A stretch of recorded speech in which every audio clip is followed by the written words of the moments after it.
हरियाणा की हर अपडेट के लिए बेल आइकन दबाएं और सब्सक्राइब करें STV हरियाणा न्यूज।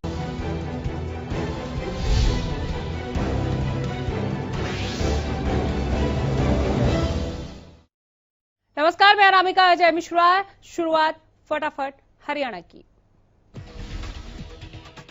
चंडीगढ़ में सीएम मनोहर लाल की अध्यक्षता में हाई पावर परचेज कमेटी की बैठक जारी। बैठक में कैबिनेट मंत्री मूलचंद शर्मा समेत राज्य मंत्री अनूप धानक भी शामिल हैं। कई महकमों में होने वाली खरीदारी को हरी झंडी दी जाएगी। प्रदेश में 1381 कुल संक्रमित मरीजों की संख्या हो गई है। इसके अलावा इलाज के बाद अब तक 838 मरीज ठीक हो गए हैं।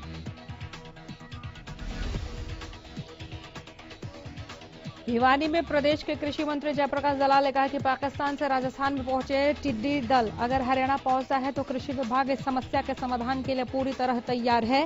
प्रदेश के सभी कृषि वैज्ञानिकों और विभाग के अन्य कर्मचारियों को टिड्डी दल से निपटने के लिए अलर्ट कर दिया गया है।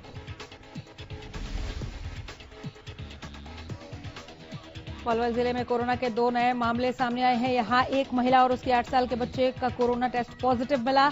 जिला चिकित्सा अधिकारी डॉक्टर ब्रह्मदीप सिंह ने बताया कि जब ये युवक पलवल जिले में अपने गांव में परिवार के पास आया था तो उसकी पत्नी और 8 साल का बेटा भी कोरोना संक्रमित पाए गए। सिरसा के बरनाला रोड पर अनाधिकृत रूप से लगाई गई रेहड़ियों को आज यातायात थाना पुलिस ने हटवाया। साथ ही उन्हें चेतावनी दी गई कि अगर बिना परमिशन लिए सड़क पर रेहड़ी लगाई तो चालान काटने के साथ साथ धारा 188 के तहत पर्चा दर्ज किया जाएगा। गौरतलब है कि बाजार खोलने की परमिशन के साथ ही बाजारों में जगह जगह जूस, शिकंजी और अन्य सामान की रेहड़ियां लगने लगी हैं। इन रेहड़ियों पर सोशल डिस्टेंसिंग के नियमों की पालन भी नहीं हो रही थी। इसके चलते आज बरनाला रोड पर यातायात थाना पुलिस ने रेहड़ियां हटवाई।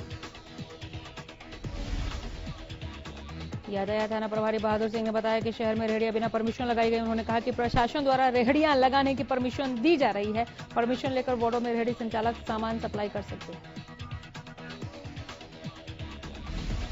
जहां पूरा भारत कोरोना वायरस से बचाव के लिए एकजुटता से लड़ता हुआ नजर आ रहा है और कोरोना से बचने के लिए तरह तरह की कोशिशें करता हुआ नजर आ रहा है, बावजूद इसके पिहोवा के सरकारी अस्पताल से बड़ी लापरवाही सामने आई है।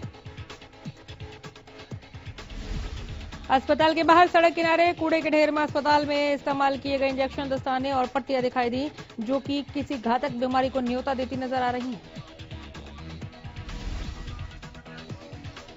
मामले की पूरी जानकारी प्रशासनिक अधिकारी को दी गई है, जिसके बाद मौके पर पहुंचकर प्रशासनिक अधिकारियों ने पड़ताल शुरू की। बवानीखेड़ा में बिजली की अघोषित कटों से परेशान शहरवासियों ने इकट्ठा होकर बिजली विभाग के SDO को बिजली की मांगों को लेकर ज्ञापन सौंपा और उन्हें समस्या का जल्द समाधान करने की गुहार लगाई। शहरवासियों ने बताया कि शहर में उनकी बहुत पुरानी समस्या है, जिसके समाधान के लिए वो कई बार अधिकारियों से भी मिलकर समस्या के समाधान की मांग कर चुके हैं। बावजूद इसके लोगों की यह समस्या जस की तस बनी हुई है, जिसके कारण शहरवासियों में भारी रोष है। वहीं इस दौरान ज्ञापन को लेकर बिजली विभाग के SDO ने शहरवासियों को इस समस्या का जल्द समाधान करने का आश्वासन भी दिया है। सिरसा में नगर पालिका कर्मचारी संघ ने लघु सचिवालय में जमकर प्रदर्शन किया। कर्मचारियों ने अपनी मांगों को लेकर CTM को ज्ञापन सौंपा।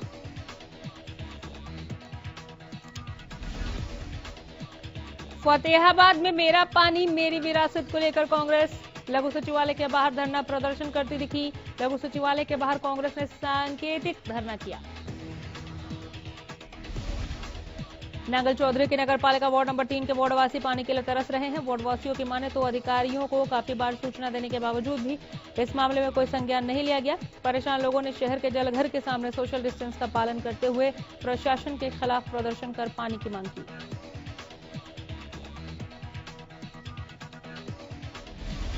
उकलाना में कोरोना के 2 पॉजिटिव केस मिलने के बाद प्रशासन अलर्ट मोड पर है। यहां कुछ इलाकों को कंटेनमेंट जोन घोषित कर दिया गया। ये एरिया उकलाना के रेलवे फाटक से लेकर अप्रोच रोड और नगर पालिका कार्यालय से होता हुआ रेलवे लाइन तक है। आरोप है कि यहां एसेंशियस सर्विस होने के बावजूद सब्जी फल की दुकानें बंद करवा दी गई हैं, लेकिन शराब के ठेके अभी भी खुले हैं। सब्जी विक्रेताओं का कहना है कि नियम तो सबके लिए बराबर हैं, फिर शराब ठेकों को रियायत क्यों दी जा रही है। मामले में जब नायब तहसीलदार से पूछा गया तो उन्होंने जवाब दिया कि ये मालूम पड़ा है कि सब्जी से कोरोना सबसे अधिक फैलता है और जिसके कारण एहतियात के तौर पर सब्जी की दुकानें बंद करवा दी गई हैं। वहीं शराब ठेकों को लेकर वो कोई दुरुस्त जवाब नहीं दे पाए। मई महीने में लगातार तापमान आसमान छू रहा है। भीषण गर्मी से बच्चों से लेकर बुजुर्गों तक परेशान हैं। हिसार में भी लगातार बढ़ रहे तापमान के साथ साथ धूल भरी आंधियां और लू चल रही हैं। कृषि मौसम विभाग के अनुसार 29 मई तक तापमान में बढ़ोतरी होगी। वहीं 29 मई मध्यरात्रि के बाद पश्चिमी विक्षोभ के प्रभाव के कारण अधिकांश क्षेत्र में बारिश की संभावना देखी जा रही है, जिसके कारण तापमान में कुछ गिरावट आने की संभावना बनी हुई है। वहीं किसानों को सलाह दी जा रही है कि समय समय पर आवश्यकता अनुसार फसलों को पानी दें। अगर संभव हो तो रात के समय फसलों में सिंचाई करें ताकि पानी का वाष्पीकरण कम से कम हो और फसलों पर इसका अच्छा प्रभाव पड़े। प्रदेश में गर्मी का सितम लगातार जारी है। अभी लोग कोरोना से राहत भी नहीं ले पाए थे कि गर्मी ने अपना कहर बरपाना शुरू कर दिया। प्रदेश में बीते एक हफ्ते से लगातार तापमान में बढ़ोतरी हो रही है, जो लोगों के लिए परेशानी का सबब बनी हुई है।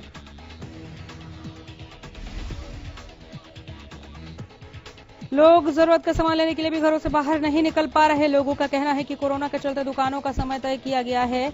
जब दुकानें खुलती हैं तब गर्मी तेज होती है।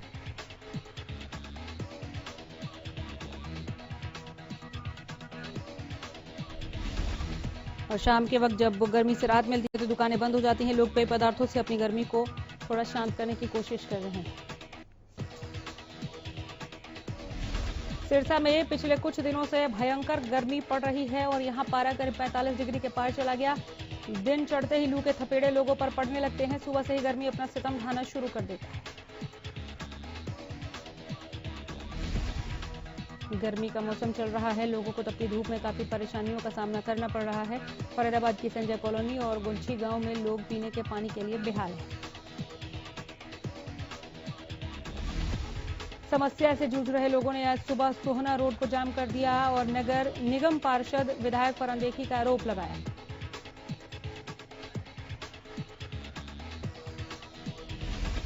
जाम की सूचना पाकर पुलिस अधिकारी मौके पर पहुंचे और उन्हें समझा बुझाकर जाम को खुलवाया।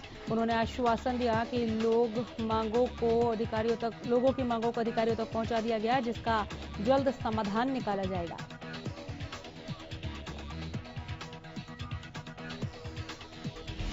नारनौल की गांधी कॉलोनी में रहने वाले एक डेयरी संचालक ने पुलिस पर अवैध रूप से हिरासत में रखने और सीआईए में ले जाकर 3rd डिग्री रिमांड लेने का आरोप लगाया है। एसपी को भेजी गई शिकायत में कहना है कि इस पिटाई में उसके बाएं पैर में फ्रैक्चर भी हो गया है।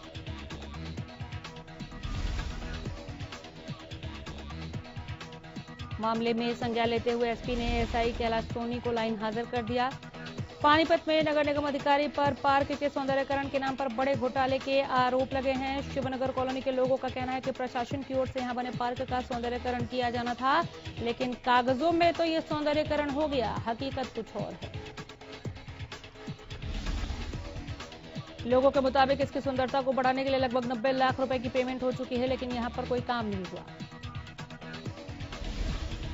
कॉलोनी वासियों ने बताया कि इस पार्क में इंपोर्टेड घास, 40 तरह के फूल और पूरे पार्क में लाइट लगाकर इसको जगमग किया जाना था, लेकिन यहां इस तरह का कुछ भी काम नहीं हुआ। आलम यह है कि पार्क धीरे धीरे असामाजिक तत्वों का अड्डा बनता जा रहा है। लोगों का आरोप है कि ये घोटाला पार्षद, मेयर और निगम अधिकारियों की मिलीभगत से हुआ।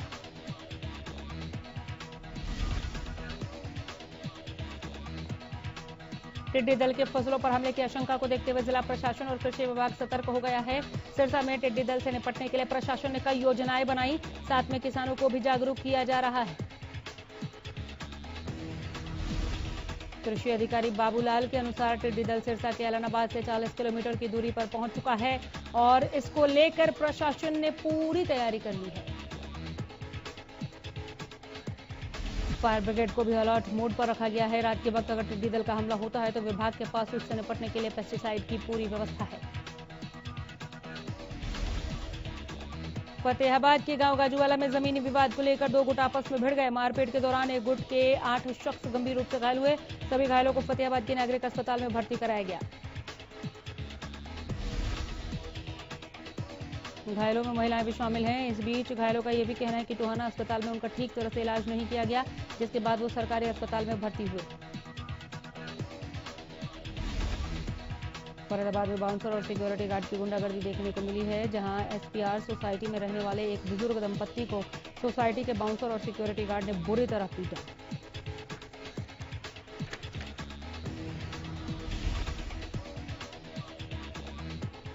फरीदाबाद में बाउंसर और सिक्योरिटी गार्ड की गुंडागर्दी देखने को मिली, जहां एसपीआर सोसाइटी में बुजुर्ग दंपत्ति और सोसाइटी के बाउंसर और सिक्योरिटी गार्ड ने बुरी तरह से पीटा।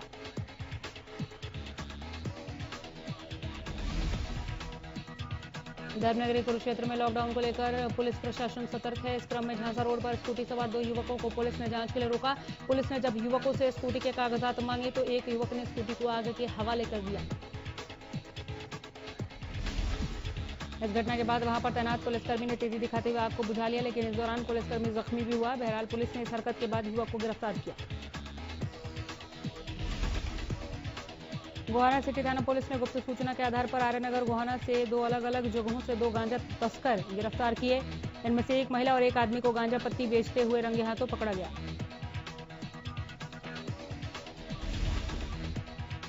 पुलिस ने महिला के पास से 410 ग्राम गांजा पत्ती और आदमी के पास से 540 ग्राम गांजा पत्ती बरामद की।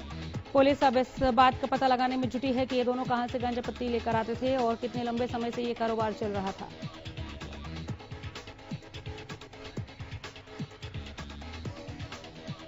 फिलहाल दोनों के खिलाफ कई धाराओं के तहत मामला दर्ज कर लिया गया है। मामले की जानकारी देते हुए गोहाना सिटी थाना के एसएचओ निर्मल सिंह ने बताया कि पिछले कई दिनों से गोहाना के आर्यनगर में नशीली चीजें चोरी छिपे बेचे जाने की सूचना आ रही थी।